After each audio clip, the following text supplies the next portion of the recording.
जय श्री राम। यहाँ तक की रामायण कथा मैं कह चुकी हूँ। आगे की कथा इस प्रकार है। श्री राम जी, लक्ष्मण जी, सीता जी का महाराज दशरथ जी के पास विदा मांगने जाना, दशरथ जी का सीता जी को समझाना। श्री राम जी पधारे हैं, ये प्रिय वचन कहकर मंत्री ने राजा को उठाकर बैठाया। सीता सहित दोनों पुत्रों को वन के लिए तैयार देखकर राजा बहुत व्याकुल हुए। सीता सहित दोनों सुंदर पुत्रों को देख देख कर राजा कुलाते हैं और स्नेहवश बारंबार उन्हें हृदय से लगा लेते हैं। राजा व्याकुल हैं, बोल नहीं सकते, हृदय में शोक से उत्पन्न हुआ भयानक संताप है। तब रघुकुल के वीर श्री रामचंद्र जी ने अत्यंत प्रेम से चरणों में सिर नवाकर उठकर विदा मांगी। हे पिताजी, मुझे आशीर्वाद और आज्ञा दीजिए।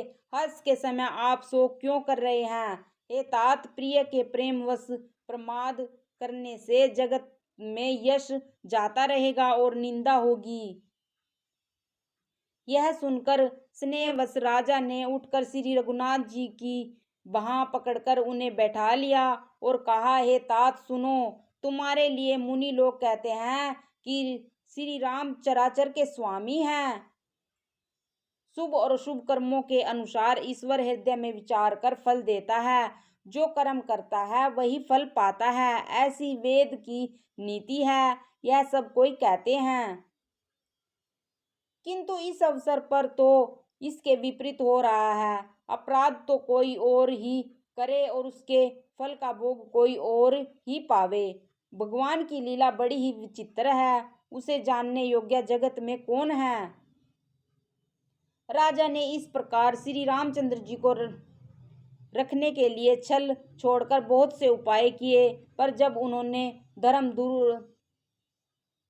धुरंधर धीर और बुद्धिमान श्री राम जी का रुख देख लिया और वे रहते हुए न जान पड़े, तब राजा ने सीता जी को हृदय से लगा लिया और बड़े प्रेम से बहुत प्रकार की शिक्षा दी। वन के दुस्सह दुख कहकर सुनाए, फिर सास ससुर तथा पिता के सुखों को समझाया।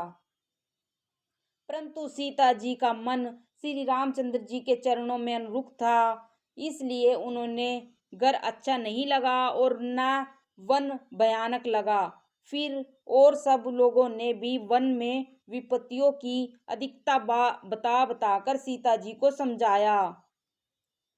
मंत्री सुमंत्र जी की पत्नी और गुरु वशिष्ठ जी की स्त्री अरुंधति जी तथा और भी चतुर स्त्रियां स्नेह के साथ कोमल वाणी से कहती हैं कि तुमको तो वनवास दिया नहीं है, इसलिए जो ससुर गुरु और सास कहे तुम तो वही करो।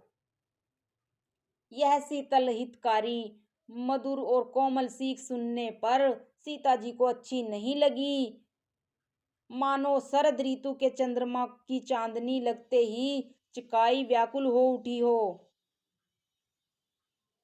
सीता जी संकोचवश उत्तर नहीं देती। इन बातों को सुनकर के कई तमतमाकर उठी। उसने मुनियों के वस्त्र आभूषण और बर्तन लाकर श्री रामचंद्र जी के आगे रख दिए और कोमल वाणी से कहा, हे रघुवीर, राजा को तुम प्राणों के समान प्रिय हो। भीरु राजा शील और स्नेह नहीं छोड़ेंगे। पुण्य, सुंदर यश और परलोक चाहे नष्ट हो जाए, पर तुम्हें बन जाने को वे कभी ना कहेंगे।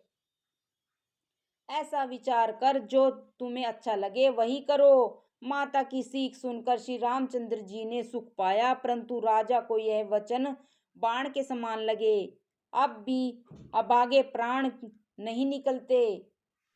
राजा मूर्छित हो गए। लोग व्याकुल हैं, किसी को कुछ सूझ नहीं पड़ता कि क्या करें। श्री रामचंद्र जी तुरंत मुनि का वेश बनाकर और माता पिता को सिर नवाकर चल दिए। जय श्री राम।